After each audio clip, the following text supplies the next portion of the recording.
Hello and welcome back to the lesson. The subject is leadership and management.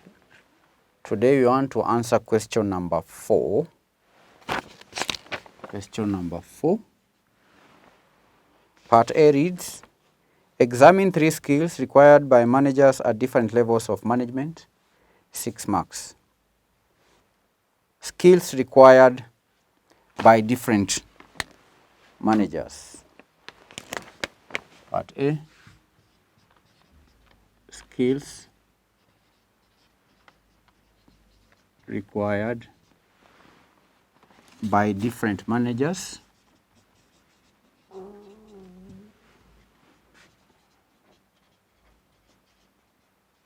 At different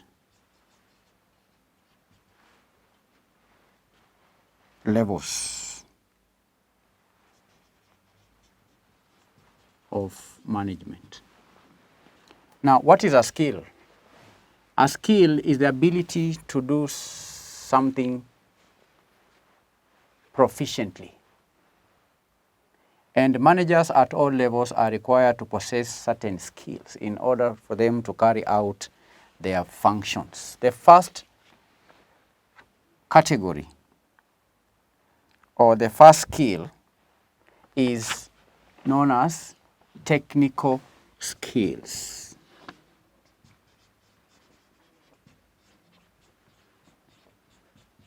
Technical skills. Now, technical skills, we can say, is the ability to use specific knowledge, methods, techniques, processes, procedures, and resources in performing work. Do you understand? To have technical skills is to have the ability to use specific knowledge or methods or techniques in performing work. For example, if you are an accountant, for you to carry out accounting work, you require accounting skills. If you are a video editor, for you to carry out video editing function, you need to have video editing skills. If you are a preacher, for you to preach, you need preaching skills. If you are a farmer or a carpenter or a teacher, you require to have specific knowledge, specific methods, specific techniques, specific processes and procedures in performing work. They are technical. And these skills are especially important at the first line management level. Why? Because daily work related problems must be solved. So a manager who supervises accountants, a manager who supervises builders, one who supervises carpenters, such a manager requires to have the specific skills. If you are supervising video editors, then you require to have video editing skills. Otherwise, what would you be supervising? So these are skills that are required at the lower level or the first line management level. That should be clear. Technical skills. Then the second skill is known as analytical skills. Analytical skills involve using scientific approaches or techniques to solve managerial problems It is the ability to diagnose and evaluate in order to identify key factors and to understand how they interrelate and the roles that they play in a given situation. And for a manager to understand a problem, the manager has to possess analytical skills, or the manager has to have these skills in order to understand a problem. So the manager will use analytical skills in evaluating a situation, in finding out what are the causes of the problem, and also in putting in place all the factors that surround the problem, so that the manager can not only just understand the problem, but also can develop a plan of action. And without analytical expertise, there is little hope for long-term success of any company. 3, decision-making skills. In this subject, we covered decision-making skills. We learned that decision-making is very important almost at all levels of management. A manager must make decisions. A manager is forced in most cases to choose among alternatives. And the quality of decisions determine degree of effectiveness. So a manager's decision-making skill in selecting a course of action is influenced by his analytical skills. So poor analytical skills are bound to result in inefficient or inadequate or in erroneous decisions. Decision-making skills. Lower level managers need these skills. Upper level managers need these skills. Middle level managers need decision-making skills. And even to some extent, employees, the subordinates, they require to have decision-making skills, because we solve problems by making decisions. 4, human relations skills.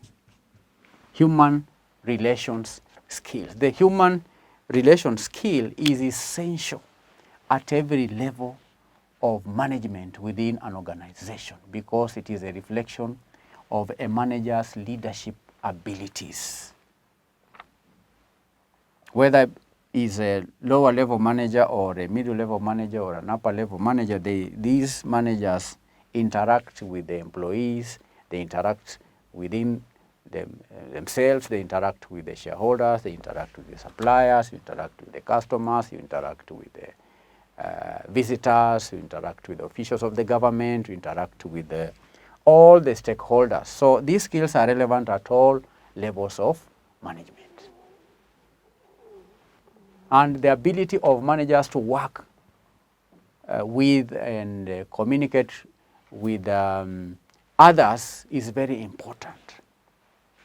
Very important. Human relations. So these are social skills. Social skills. Then number 5, communication skills. Communication skills.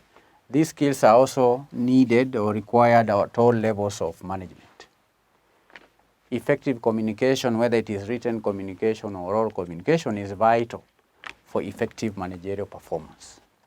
Communication skills involves the ability to communicate in ways that employees understand in order to seek and use feedback from employees to ensure that one is understood. And this skill is critical for success in every field. But it is crucial to managers who have who must achieve results through efforts of others. Management, we know, is getting things done through others' effort. So if you are to get work done through others, people's effort, then you need to possess communication skills, because others need to understand what you need. You also need to get feedback from them. So it's a very critical for a field manager to have communication skills. 6, conceptual skills. Conceptual skills consist of the ability to see the bigger picture. Is ability to see the complexities of the overall organization and how the various parts fit together, and the importance of knowing each part of the organization and how it interrelates with the other parts, contributes to the overall objectives of the organization. Conceptual, to conceptualize, to see the bigger picture. This skill is vital or necessary at the upper level management. Conceptual skills, the ability to do what? To see the bigger picture, the ability to see the complexities of the overall organization. Not just the internal environment, but also the external environment. The ability to see the impact of the various factors in the external environment. That's conceptual skills. I've discussed 6, you are to discuss 3 to earn 6 marks. 1, 2, 3, 4, 5, 6. Any 3, 6 marks.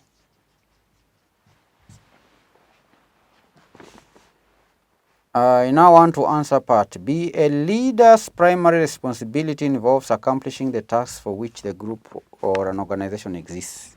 With reference to the above statement, identify 5 methods that a leader may employ toward achieving the desired results.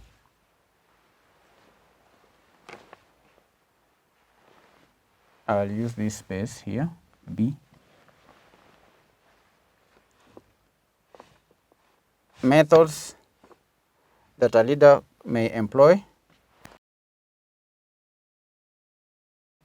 Methods that a leader would employ to achieve the intended results. The first method will be in relation to the leadership style. The leader's leadership style. Now, the leader should use a style that suits the organizational culture. Implementing a leadership style that suits the organizational culture can encourage employees to be motivated. Why? Because they will consider their leader as someone who is able to give inspiration in doing organizational jobs. Leadership style. We have various styles of leadership. We have the democratic style, the laissez-faire style, there is the authoritarian style, and so on.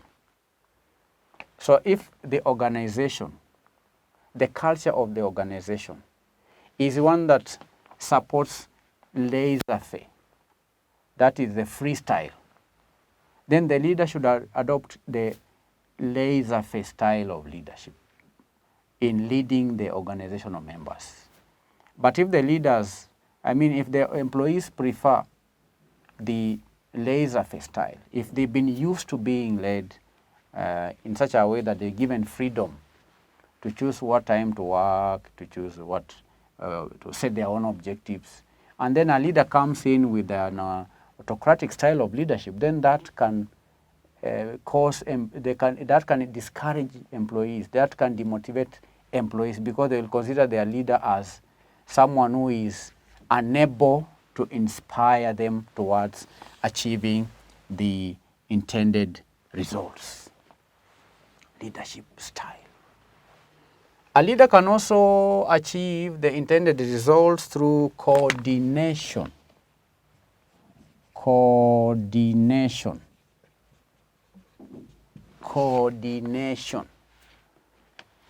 That is organizing organizational members by coordinating all parties within the organization. That is one of the ways for a leader to achieve organizational goals. If a task is to be achieved, for example, if a company's objective is to produce, say, 10,000 units in a given accounting period, then the leader has to coordinate all the activities that are involved in the process of converting raw materials to the 10,000 units. All the work that is required, right from purchasing of raw materials, from inspecting the materials that have been received to check if they are of the right quality, of managing inventory of raw materials, of the process of manufacturing, that is production, the production department, ensuring that the machines are well maintained, ensuring that the products are produced according to the processes or procedures that have been put in place, having controls to ensure that there is clear adherence to the procedures to convert the raw materials into finished products, right through the storage of the finished products, the selling of the products, and all those activities involved require coordination. The recruiting of staff competent enough to help in the process of achieving the intended result. The intended result could be what I've just said, production of, say, 10,000 units in a year. So it requires coordination, proper coordination. Do you understand? Yes. There is proper coordination. That is organizing the organizational members by coordinating all the parts within the organization. Is one of ways in which a leader can achieve the intended results. The third method is motivation. Motivation. A leader does not do the actual work. A leader influences the employees to perform certain functions or jobs, so to achieve the intended results or the desired results. So a leader has to do what? To motivate the organization members by finding factors that demotivate members and keeping them away, or keeping them to be always positive. And there are various ways of motivating, which we have covered in this subject. How to motivate. There are various theories that have been put forth, both internal or intrinsic motivation or extrinsic or external motivation. There are various ways in which a leader can use in order to ensure that the workers are motivated to achieve the desired results. Motivation. Because a demotivated staff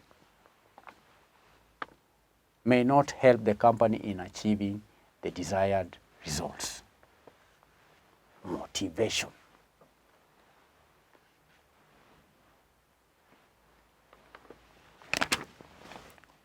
Four, training.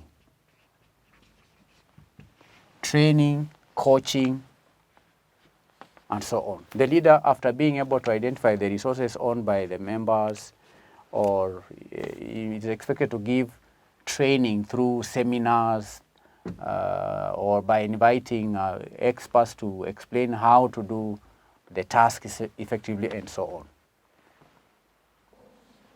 Because when employees are trained, their skills are sharpened, their skills are improved. And training aims to develop the ability of individuals within the team to perform certain tasks. There are some employees that may need to be retrained in order to help the company to achieve the desired results. So training is one way or method that a leader can employ to achieve the desired results. Training can also motivate the employees when they are trained. It's one way of motivating employees to work, training.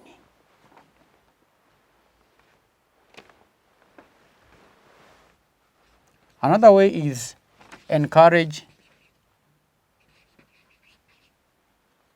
employees to be creative. Creativity. Encouraging team members to be flexible, encouraging team members to be creative, even in the confines of the team task requirements and environmental conditions. Employees can come up with ways, new ways of performing tasks to achieve the desired results.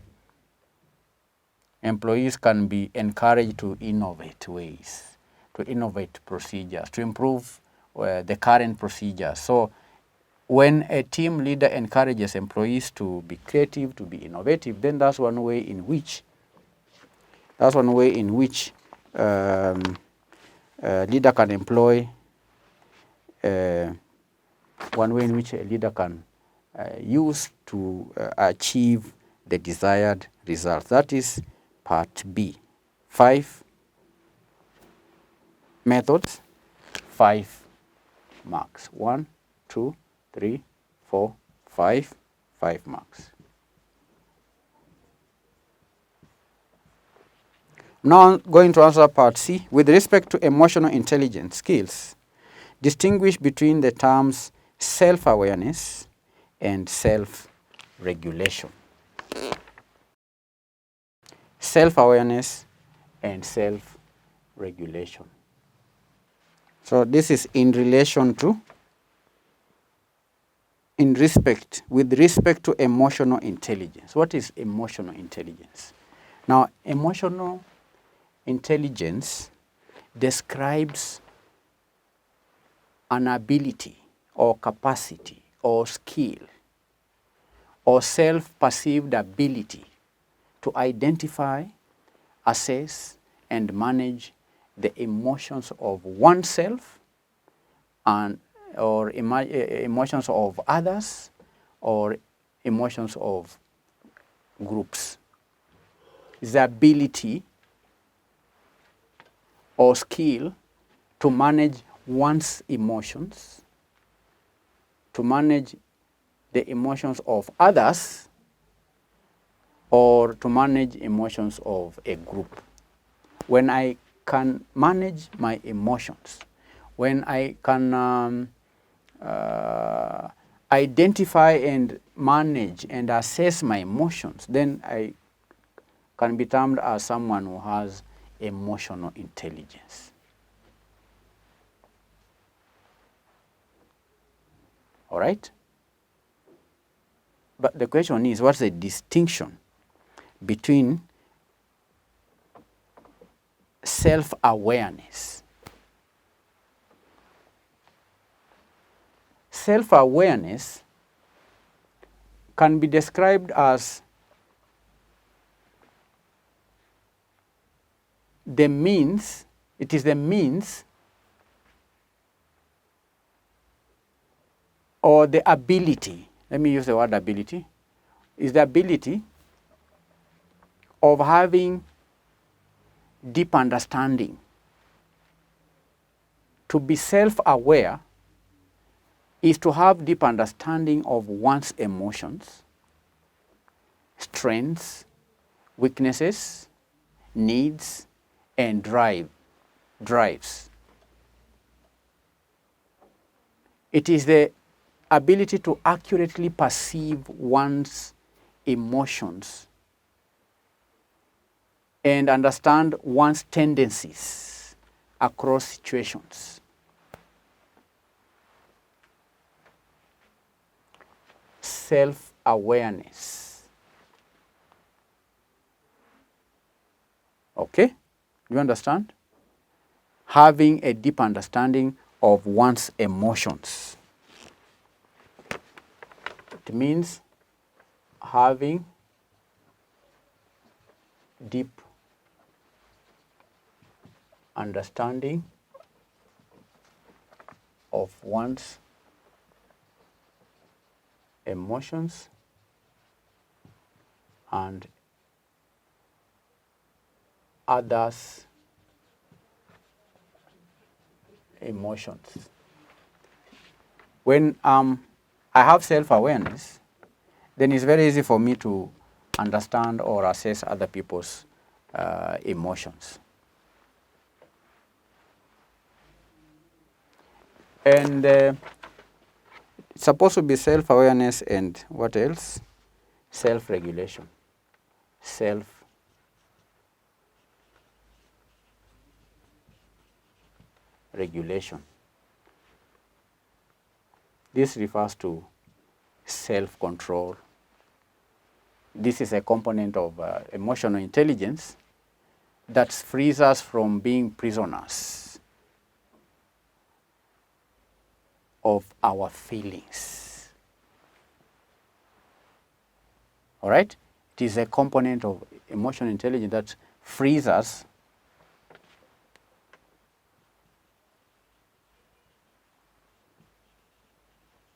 from being prisoners of our own emotions. Of course, we know emotions, we mean feelings, desires, affections, appetites, and so on. So to be self-regulated means to be free from being overwhelmed by emotions, being overwhelmed by feelings. So an individual with self-management competence or skill is one who can manage the impulsive feelings and distressing emotions well. Because you all go through all manner of emotions, negative emotions, fear, anger, and all that. So one who has even grief, sorrow, suffering, fear, anger, all those are negative emotions. Though all those are distressing emotions. An individual who has self-control or self-regulation is one who can manage all such emotions well.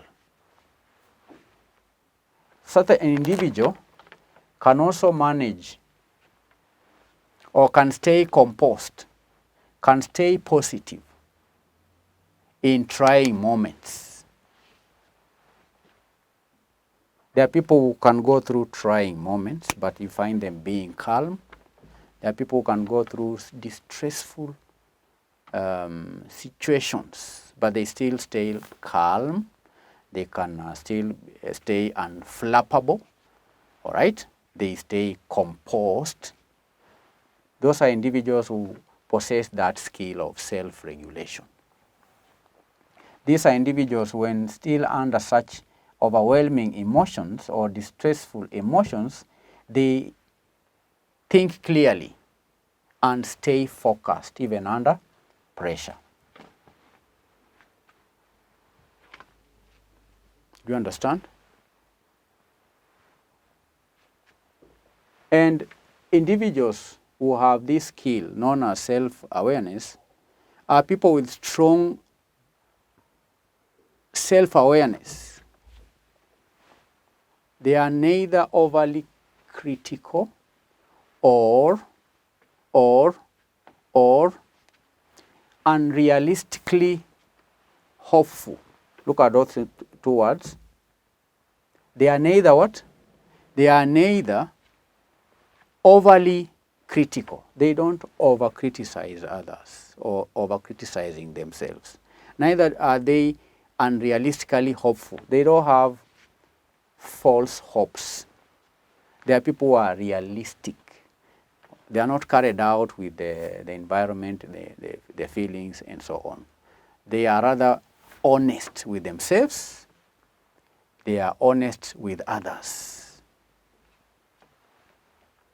They recognize how their feelings affect them, how their feelings affect other people, and how their feelings affect their job performance. Self-awareness. Having deep understanding of one's emotions. And as a leader, these are competencies you need to cultivate. It's not enough for you and me to just define these terms. Not enough. Does not add value at all. We are required to develop these competencies. The question I should be asking myself is that, am I free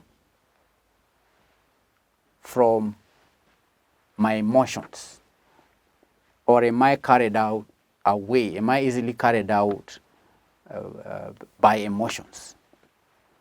The question I should be asking myself is, do I stay composed? Do I stay positive in trying moments? Or I blame others, I blame parents, I blame my wife, I blame my God, I blame my parents, my environment? Do I do that, or do I stay composed in trying moments? Can I think clearly? Can I stay focused even under immense pressure? Those are questions that I need to ask myself. Those are questions that you need to ask yourself. Over and above being able to define these terms, over and above being able to provide answers in an exam room. So the purpose for you studying emotional intelligence is so that you can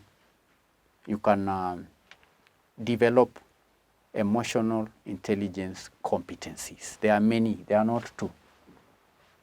Emotional intelligence is a wide area which is handled effectively in the boardroom dynamics subject in certified secretaries.